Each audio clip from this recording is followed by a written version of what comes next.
If you get kids outside of the school, that's a lot of times where you'll see a lot of the power. If you want them to be, our students to think like innovators or like entrepreneurs, you cannot have them sit around and memorize facts and figures.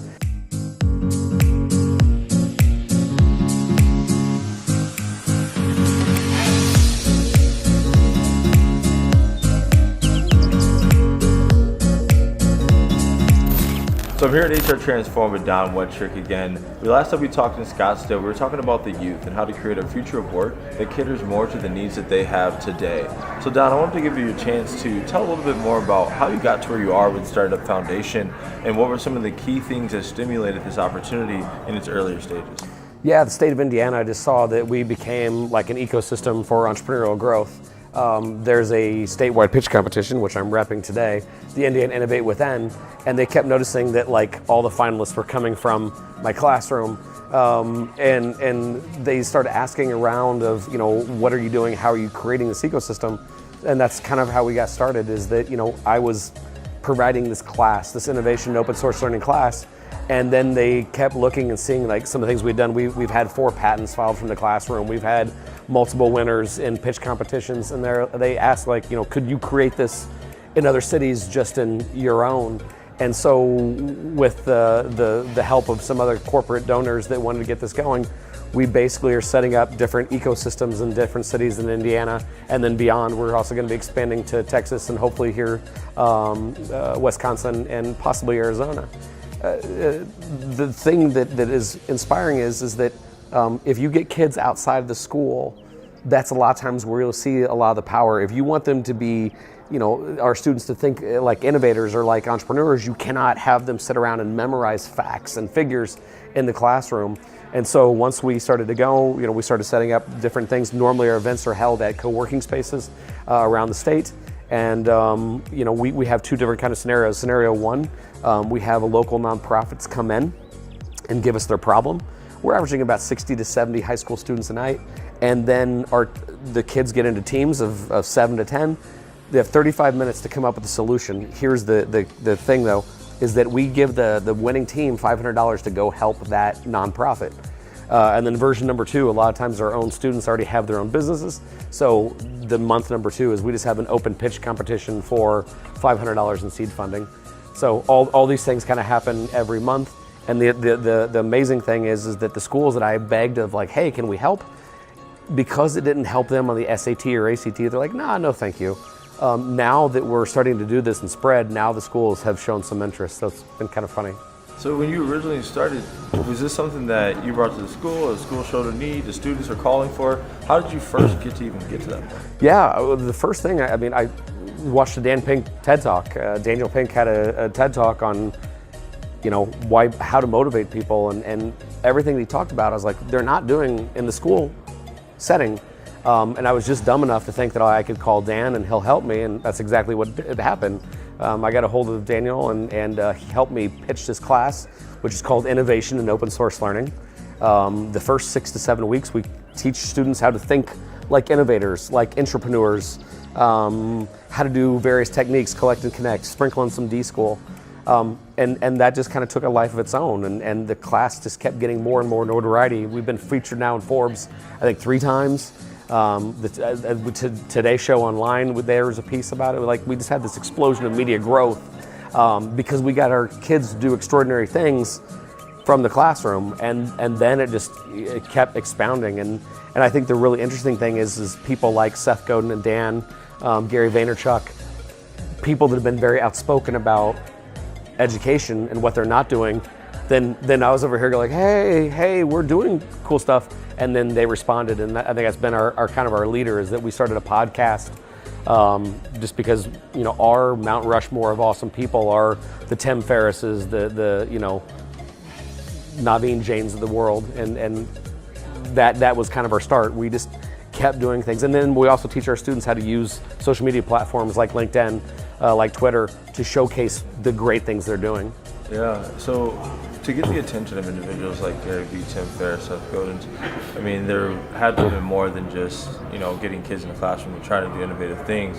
What were some of the results that you think that got their attention, and what are some of the stories that you kind of highlight in that? Yeah, journey? I think one is that, like I said, we've had multiple patents filed from the classroom, and sometimes what sells is an emotional story. We had one thing that got picked up by Today's Show. It was just a student that was morbidly obese, that wanted to be better and wanted to get better by collaborating with others. But we've had some businesses started. We've had some kids that got to do experiences, and we set up events and things of this nature. But the overwhelming theme is we just asked.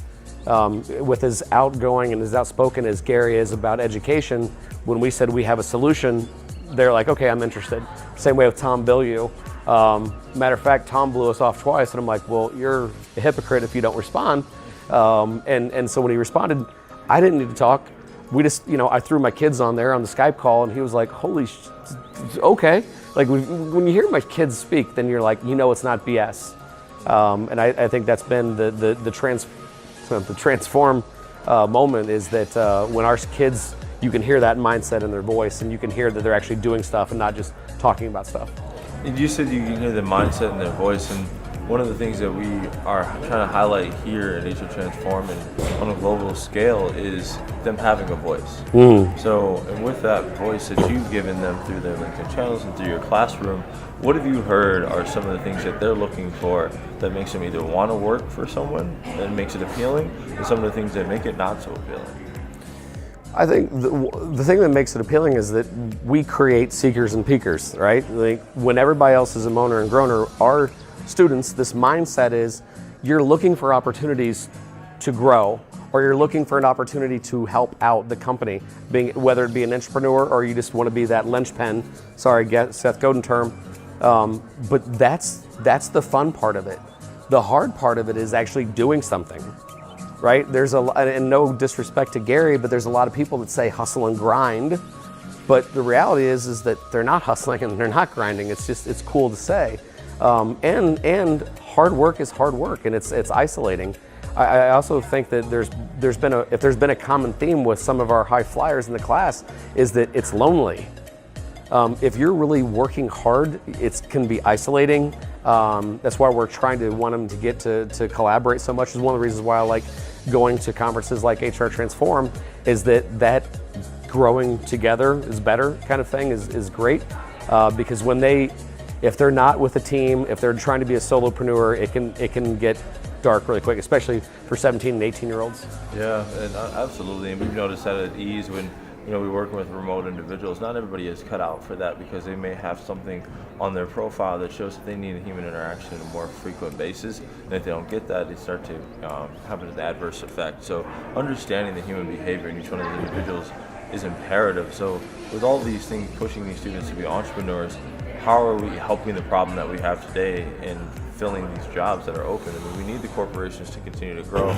How are we constantly, you can't coach everyone to be an entrepreneur. No, but I mean, coaching them to be a seeker and peaker, you can. I mean, look, according to Forbes and several other studies, half the nation's jobs will be freelance. And most corporations know that having remote workers usually benefits both sides. But if a student has been told to sit down and shut up and wait for instructions, that is not a good person you want to hire.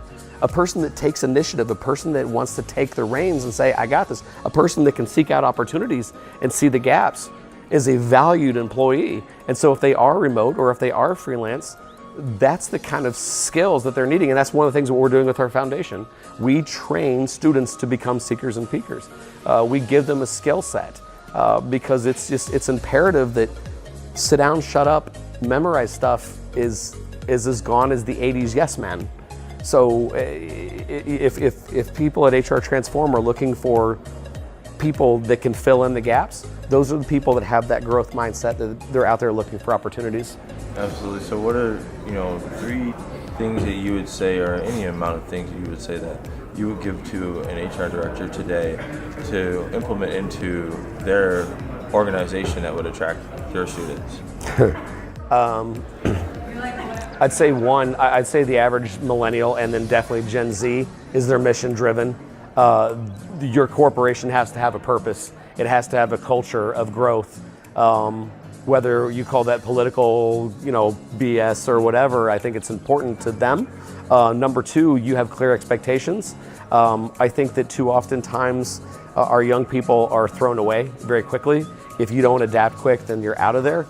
Just always remember that you're developing a human life, and then being patient with them, but also giving them some freedom to, it's kind of a paradox. In some ways, you're giving them the freedom to fail on their own, but quick turnaround times. That fail early, fail often can be expensive, I understand, but when you give a young person, even if it's a 25-year-old young person, that autonomy and purpose, then I think you're going to get a lot in return for them wanting to be there as opposed to having to be there.